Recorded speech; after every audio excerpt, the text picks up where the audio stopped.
And we're back on time. Thank you very much for having us for the 48-hour film. And tonight we are with one of the actors for the short film.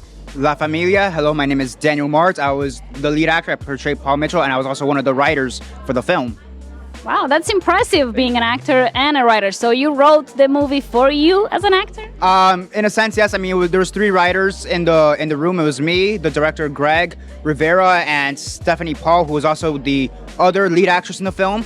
And between us three, we wrote the film in the span of about 4 hours, give or take. So, because we got after the event, the kickoff event, which ended around 7, 8, we went to Doc's house, which is another actor in the film, and we went to his house. And from that point until about 12 or 1, give or take, we did the whole film. We wrote out the film and went from there.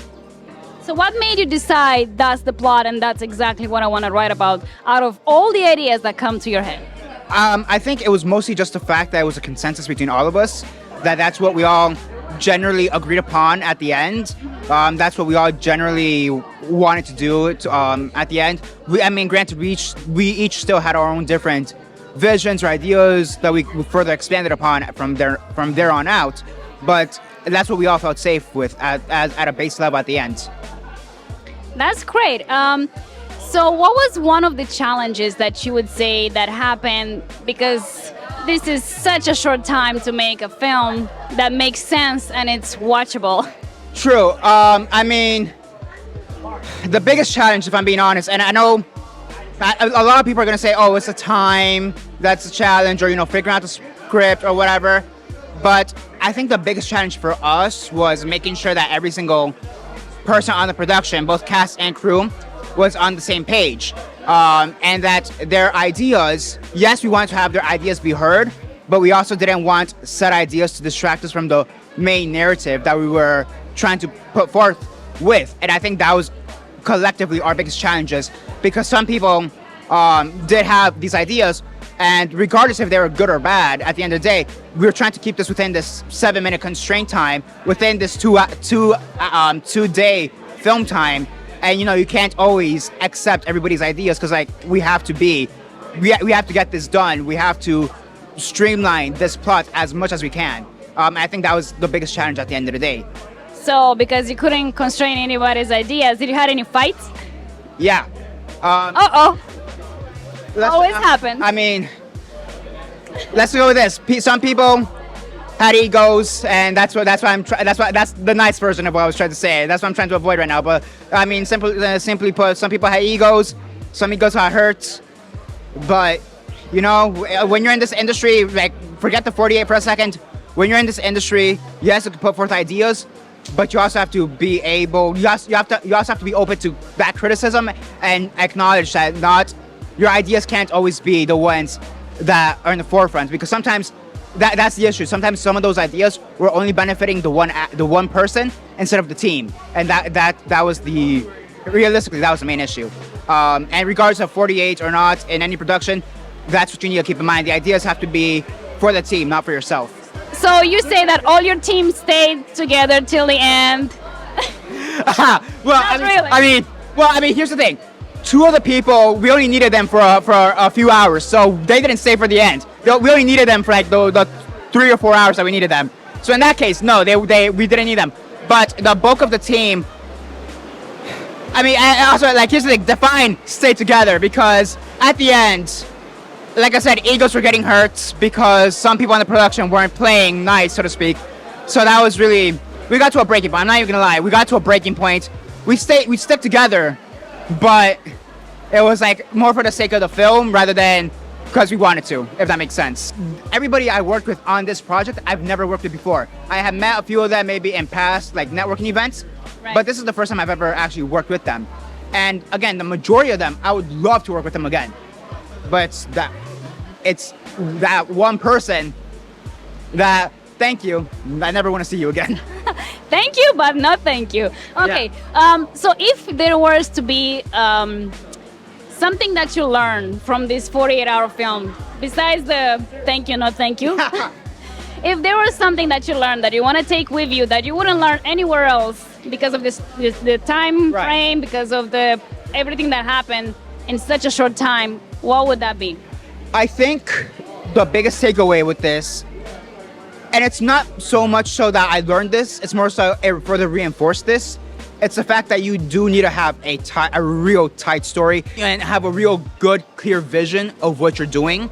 Because to a certain degree, that was the issue. And that's why some people decided to start getting some ideas because our initial story wasn't as tight as we had originally thought it was. It doesn't matter if you're making a psychological thriller or a fun comedy, whether it be a slasher or, you know, a romance or whatever, you need to have a tight story regardless of the fact. And again, this project just helped further reinforce that notion.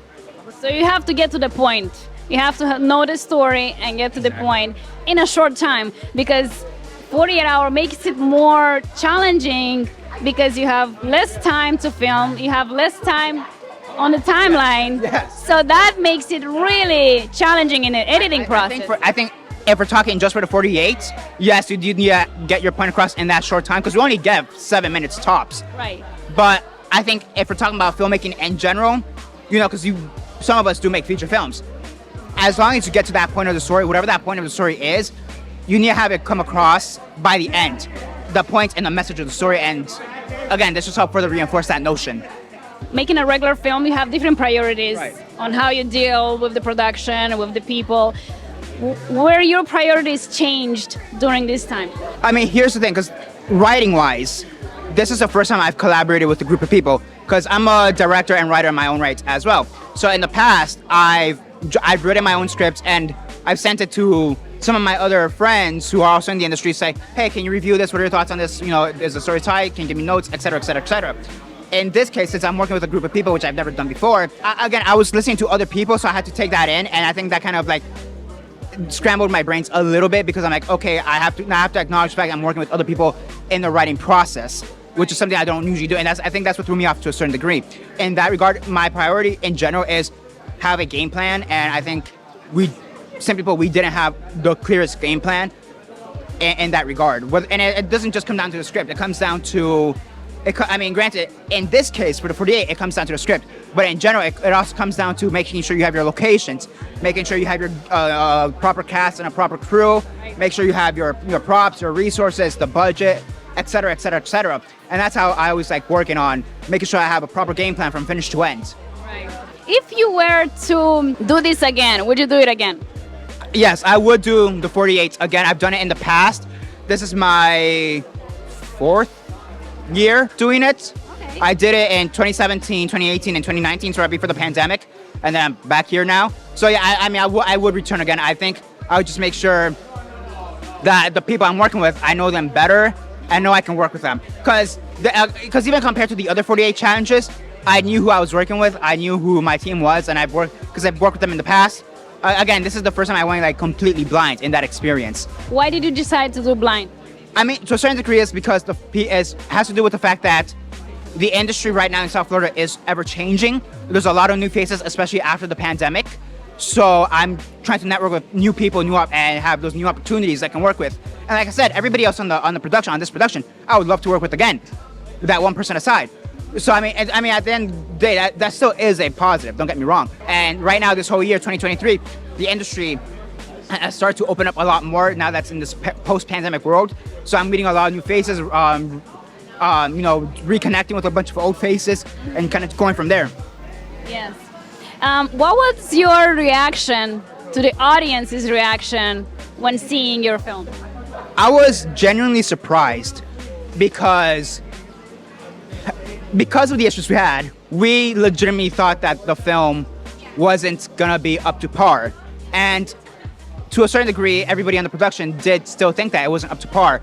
But regardless of that fact, a lot of people still seem to enjoy the film, which I was surprised. Like, oh, I liked, a lot of people did compliment my acting, which, thank you for that, for those who did that. But, a lot of people also like, oh, I like how this turned out, how the shots in this turned out. I liked how there's that tension in the scene in the hallway, for example. So, I mean, again, some of the compliments we got for the film, I was genuinely surprised because I'm thinking, hey, if you just knew what happened behind the scenes, we're lucky we even got that much. So basically, you had some doubts there that you would not make it the way you wanted to be. in all fairness, we didn't make it the way we wanted to be at the end, regardless, if we're being completely honest. But we still got it done at the end of the day, which is a good thing, don't get me wrong. Which is a good thing. It's a good thing, but Always a good thing. always a good thing. But I think, again, the audience reaction did surprise in general by how positive it was. That was a refreshing thing. Like, despite everything that happened at the end, we still got those compliments.